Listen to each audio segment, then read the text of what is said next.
എഴുന്നേറ്റ് വെക്കോ സരിത എഴുന്നേറ്റ് വെക്കോ. ഫ്രെയിം ബ്ലോക്കായിരുന്നു. എഴുന്നേറ്റ് നിന്ന് സംസാരിക്കണമെന്ന് തന്നെയാണ് ഞാൻ ആശിച്ചത്. ഇത് ഫ്രെയിം ഭയങ്കര പ്രശ്നമാണ്, ബ്ലോക്കാവും. Thank you suggestion. മാഷിൻ്റെ അടുത്ത് നിന്ന് സംസാരിക്കണമെന്ന് എനിക്ക് ആഗ്രഹം ഉണ്ടായിരുന്നു. അത് എന്തായാലും നടന്നു. കാരണം 9ാം ക്ലാസ്സിൽ പഠിക്കുമ്പോഴാണ് മാഷോട് ഞാൻ പറഞ്ഞിട്ടുണ്ട്, പാഠ്യപുസ്തകത്തിനപ്പുറത്ത് കവിത ഉണ്ടെന്ന് ഞാൻ അറിയുന്നത് മാഷിൻ്റെ പുസ്തകം വായിച്ചിട്ടാണ്. അപ്പോൾ ടെക്സ്റ്റിലെ പദ്യം പഠിക്കണോ, അത് ടീച്ചർ ചൊല്ലിത്തരുന്ന പോലെ കേകയിലും മഞ്ചരിയിലും അങ്ങനെയൊക്കെ ചൊല്ലി പോകണമെന്നല്ലാണ്ട് കവിതയുടെ ലോകമെന്ന് അവിടെ നിന്ന് എടുത്തിട്ടുള്ള കുറച്ച് വരികളാണ് നമ്മൾ പഠിക്കണമെന്നൊന്നും ഉള്ള ആ ഒരു ധാരണ പകർന്നു തരാൻ അന്നത്തെ എൻ്റെ മലയാള അധ്യാപിക ശ്രമിച്ചിട്ടുണ്ടാവില്ല ഒരു പക്ഷേ, അല്ലെങ്കിൽ പറഞ്ഞത് ഞാൻ ഉൾക്കൊണ്ടിട്ടുണ്ടാവില്ല. പക്ഷേ മാഷ് ഒരൊറ്റ പുസ്തകം കൊണ്ട് ഞാൻ മനസ്സിലാക്കി കവിത ഇവിടെ എന്താണ് കവിത എന്ന് ഞാൻ അറിഞ്ഞു. പിന്നെ മുഖാമുഖത്തിന് ഞാൻ നേരിട്ട് കണ്ടു. രാവുണ്ണി മാഷ് എന്ന് അറിഞ്ഞപ്പോൾ ഞാൻ എൻ്റെ ജന്മസാഫല്യം നേടിയ പോലെയാണ് ഞാൻ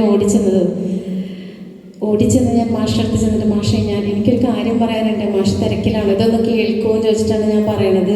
ഞാൻ ഇങ്ങനെയാണ് മാഷിൻ്റെ പുസ്തകം വായിച്ചിട്ടാണ് ഞാൻ കവിത എന്താണെന്ന് അറിഞ്ഞത്. കവിത എനിക്ക് ഇന്നും ഓർമ്മയുണ്ട്. ഞാൻ 9ാം ക്ലാസ്സിൽ പഠിച്ചിട്ട് കുറേ കൊല്ലമായി, വയസ്സ് 47. അപ്പോൾ അവിടെ നിന്നാണ് എൻ്റെ കവിതയിലേക്കുള്ള ഒരു യാത്ര തുടങ്ങിയത്. പിന്നെ ഓരോ ക്യാമ്പ് വരുമ്പോഴും മാഷ് വിളിക്കും, ഞാൻ വരാമെന്ന് പറയും. കണ്ണേട്ടനോട് പറയുമ്പോൾ പൊയ്ക്കോന്ന് പറയും. പക്ഷെ എന്തെങ്കിലുമൊക്കെ കാരണം ഉണ്ടാവും, സ്കൂളിലെ തിരക്കുകൾ അങ്ങനെയൊക്കെ ആയിട്ട് എനിക്ക് പിന്നെ പൊതുവെ ഇങ്ങനെ വന്ന് നിൽക്കാനൊക്കെ ഒരു ഭയങ്കര മടി, ഞാനത് സെറ്റ് ആവില്ല എന്നൊരു തോന്നൽ, അങ്ങനെയൊക്കെ ആയിട്ട് ഞാൻ മാറി നിൽക്കാറ് പതിവ്, വരാറില്ല.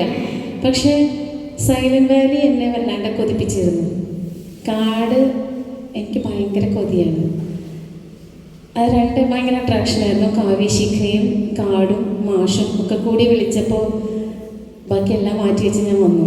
ഈശ്വര, ഞാൻ വന്നില്ലായിരുന്നെങ്കിൽ എനിക്ക് എന്തൊക്കെ നഷ്ടമായിരുന്നു എന്ന് എനിക്ക് പറയാൻ വയ്യ.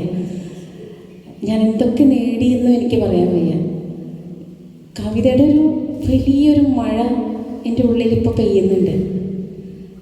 എനിക്ക് കുറേ കാര്യങ്ങൾ എൻ്റെ മനസ്സിലേക്ക് നിറഞ്ഞു. 2 ദിവസങ്ങൾ മുഴുവനായിട്ട് ഞാൻ കവിതയിൽ തന്നെ, ഇന്നലെയും മിനിഞ്ഞാന്നും എത്ര കവിതകളാണ്. ഓരോ കവിത കേൾക്കുമ്പോഴും ഞാൻ അതിൻ്റെ ഉള്ളിലാണ് എന്നെനിക്ക് തോന്നി. ഓരോരുത്തർ ചൊല്ലുമ്പോഴും ഈശ്വര, ഈ കവിതകളൊക്കെ എത്ര ഹൃദയങ്ങൾ ഒരുക്കിയാണ് വരുന്നത് എന്ന് എനിക്ക് തോന്നി. ആ കവിതകളെ ഏറ്റവും ഭംഗിയായിട്ട് പലരും അവതരിപ്പിച്ചു. ഞാൻ ആരുടെ പേര് പറയുന്നില്ല, എനിക്കെല്ലാം നന്നായിട്ട് ഫീൽ ചെയ്തിട്ടുണ്ട്. ഭയങ്കര ബ്ലെസ്സിങ് ആയിരുന്നു ഇത്. ഈ ഒരു മൊമെൻറ്റിന് വേണ്ടിയാണ് ഞാൻ ജീവിച്ചിരുന്നത് എന്ന് ഞാൻ തിരിച്ചറിഞ്ഞു. എല്ലാത്തിനും നന്ദി.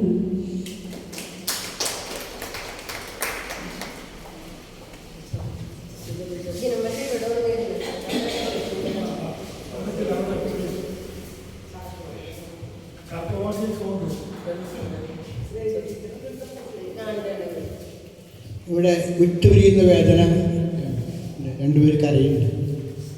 ഏറ്റവും ലവ് ആൻഡ് പാർട്ടിങ് പെയിൻ എന്നാണ്.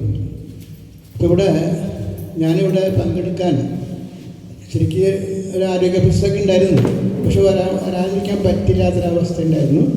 എൻ്റെ എഴുത്തിൻ്റെ 50ാം വാർഷികം എന്നെ ആദരിച്ച സംഘടനയാണ് കാവ്യശിഖ. ആ സന്തോഷത്തിൻ്റെ ബാക്കിയാണത്. പിന്നെ ഇവിടെ പങ്കെടുക്കുന്നു. അപ്പോൾ ഞാൻ എന്തായാലും പങ്കെടുക്കും. അങ്ങനെ ഞങ്ങൾ വന്നത്. പിന്നെ ക്യാമ്പുകൾ എനിക്ക് പുതുമയുണ്ടായിരുന്നു. ഞാൻ ഒരുപാട് ക്യാമ്പുകൾ പങ്കെടുത്തിട്ടുണ്ട്. കേരളത്തിൻ്റെ അകത്തും പുറത്തും ഒക്കെ ഉണ്ടായിട്ടുണ്ട്. ഇതുപോലെ വയനാട് അനുഭവം കാട്. ഇവിടെ ഈ സൈലന്റ് വാലിയിലെ ജൈവ വൈവിധ്യം പോലെയാണ് ഈ ക്യാമ്പിലെ കാവ്യ വൈവിധ്യം എന്നാണ് എനിക്ക് മനസ്സിലാക്കി. ഒരുപാട് കവികളുടെ വ്യത്യസ്തമായ കവികളെ ഇവിടെ കണ്ടു. വ്യത്യസ്ത പ്രായം എന്ന് പറയുന്നത് അങ്ങനെ വ്യത്യാസമൊന്നുമില്ല. എല്ലാവരും ഒരേ സമപ്രായക്കാരായിട്ടാണ് എനിക്ക് തോന്നിയത്. ഇവിടെ വന്നപ്പോൾ തർക്കമുണ്ടായി. ജനന്മാരുടെ വയസ്സ് എന്താണെന്ന് ചോദ്യം ഉണ്ടായി, തർക്കമുണ്ടായി. അപ്പോൾ തർക്കം ഊഹം പറയാൻ പറഞ്ഞു. ചിലർ 58 വന്നപ്പോൾ എത്ര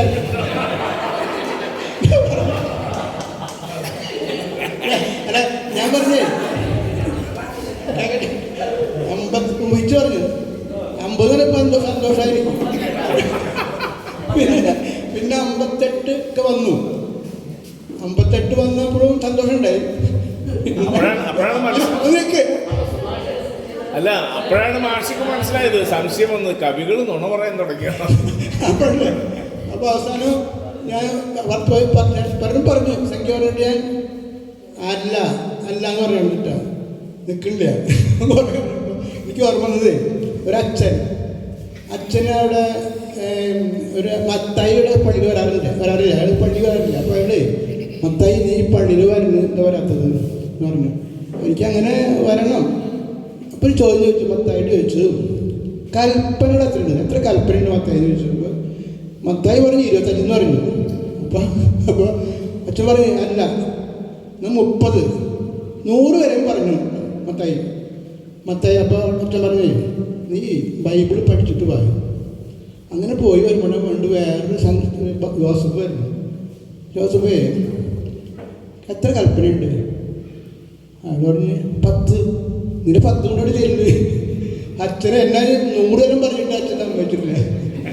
അങ്ങനത്തെ അച്ഛൻ അതുകൊണ്ട് ഞാൻ നിന്നില്ല. അപ്പം ഞാൻ എൻ്റെ വയസ്സ് പ്രത്യേകം പറയാനായിട്ട് തിരിഞ്ഞിട്ടും പറയാൻ ധൈര്യമില്ല. എന്തായാലും ഇപ്പോൾ പറഞ്ഞു ഞാൻ ചെറുപ്പമെന്ന് പറഞ്ഞപ്പോൾ സന്തോഷമായിട്ട് ഞാൻ പോകുന്നത്. എന്തായാലും ഇവിടെ വരുമ്പോൾ ഇന്നലെ അന്ത്യാക്ഷരി എടുത്തപ്പോൾ ഞാനിവിടെ വന്നപ്പോൾ രാവണ മാഷും പറഞ്ഞത് ജിനമാഷ് അങ്ങനെ പറഞ്ഞു പണിങ്ങിപ്പോയി എന്ന് പറഞ്ഞു. ഞാൻ പറഞ്ഞു ഒരു പണിങ്ങിപ്പോയി എന്ന് പറഞ്ഞു. എന്ത് പണക്കം? അന്ത്യാക്ഷരി തർക്കമുണ്ടായി, ഒരു കലഹമുണ്ടായി അല്ലേ? ആ കലഹിച്ചാണ് പോയി, പണിങ്ങിപ്പോയി. ഞാനിപ്പോൾ എന്താ സംഭവം എൻ്റെ മനസ്സിലില്ല. നോക്കുമ്പോൾ നല്ലൊരു വീഡിയോ ഞാൻ തർക്കിക്കണത് അടി വരെ എത്തി. അതിൻ്റെ കാരണം സംഗീതമാണ്. അന്ത്യാക്ഷരി ഒരു ആ തർക്കത്തിൽ പെട്ടെന്ന് വരണം പാട്ട് എന്ന് പറഞ്ഞു. അപ്പം എനിക്ക് എന്നോട് പാട്ട് എനിക്ക് അടുത്ത വരി കിട്ടണ്ടേ? ഞാൻ പാട്ടാലും അതിന് ഇവിടെ സഹായിച്ചാണെന്നില്ല. ഇവിടെ എൻ്റെ ഏറ്റവും സഹായിച്ചാണ് ഇരിക്കുന്നത്.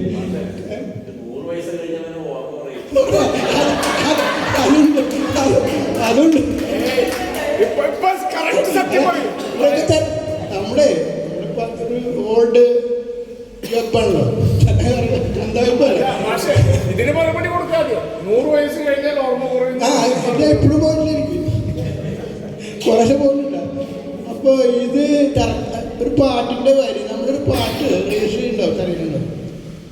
ഒരു പല്ലവി കഴിഞ്ഞിട്ട് അനുപല്ലവിക്ക് വരുമ്പോൾ സെക്കൻഡ് താമസം ഉണ്ടാവും. ഒരു അടുത്ത വരി കിട്ടണ്ടേ? അപ്പം എനിക്കൊന്നും അറിയില്ലാത്ത പാടായി മാറി. എനിക്ക് എല്ലാ പാട്ടറിയാം. അങ്ങനെ ഞാനാണ് തർക്കമായിട്ട് വന്നത്. അപ്പോൾ ഇവരെന്താണ് പറഞ്ഞത്? അപ്പോൾ ഞാൻ സംഗീതത്തിൽ ഞാൻ പറഞ്ഞു എൻ്റെ തർക്കം തന്നെ സംഗീതത്തിൽ ഇറക്കുന്നുണ്ട്. ഇത് സമ്മാനിട്ടാനല്ല, ഫസ്റ്റ് ഇടാനല്ല. കാരണം അപ്പോൾ എന്നോട് കുറ്റപ്പെടുത്തല്ലേ, നമ്മുടെ ഗ്രൂപ്പല്ലേ അതിനാ തർക്കിന്ന് പറഞ്ഞല്ലേ. അങ്ങനെ പക്ഷെ ഞാനങ്ങനെ വന്നപ്പോൾ ഇവിടെ വന്നപ്പോഴാണ് ഇവിടെ കടന്നു വരപ്പോഴുണ്ട്. ഞാൻ വന്ന് വരുമ്പോഴുണ്ട് നമ്മൾ മൈക്ക് ഓപ്പറേറ്റർ നമ്മുടെ അനൂപൻ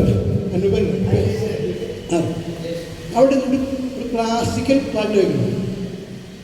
നഗുമോകനലേ നീനാജാലി തെൽസി നഗുമോകനലേ നീനാജാലി. ഇത് കേട്ടപ്പോൾ ഞാൻ ഇവിടെ നിന്നു അല്ലേ. അപ്പോൾ ഞാൻ ഇത്രയും ഈ മൈക്ക് ഓപ്പറേറ്റർ ഞാൻ കേട്ടിട്ടുണ്ട്.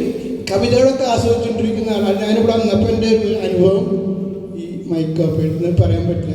സുഹൃത്ത് ആയിട്ടുണ്ട്, ഇവിടുത്തുകാരനാണ്. അപ്പോൾ ഞാൻ കുറേ ആ പാട്ട് കേട്ടപ്പോൾ പിന്നെയാണ് ഞാൻ അപ്പോൾ ബിജു എന്ന് പറഞ്ഞിട്ട് പാട്ട് എൻ്റെ ഒരു വൈറലായിട്ടുള്ള പാട്ട് എനിക്കറിയാം, കരുത്തറക്കിലുണ്ട്. അപ്പോൾ അത് എൻ്റെ ഉണ്ടോ ചോദിച്ചാൽ എൻ്റെ ഇല്ല. യൂട്യൂബ് തിരഞ്ഞിട്ട് ആളുടെ യൂട്യൂബ് തിരഞ്ഞിട്ട് ഇവിടെ വെച്ചു. അപ്പോൾ എനിക്കെൻ്റെ ഓർമ്മ എനിക്ക് ഇവിടെ വരുമ്പോൾ ഒരു തൊരുടെ ബ്രാൻഡ് എനിക്കുണ്ട്. ഒരുപാട് കാലം എൻ്റെ കൈവിട്ടു പോയൊരു കിളിയാണ് കുരുത്തോലക്കിളി.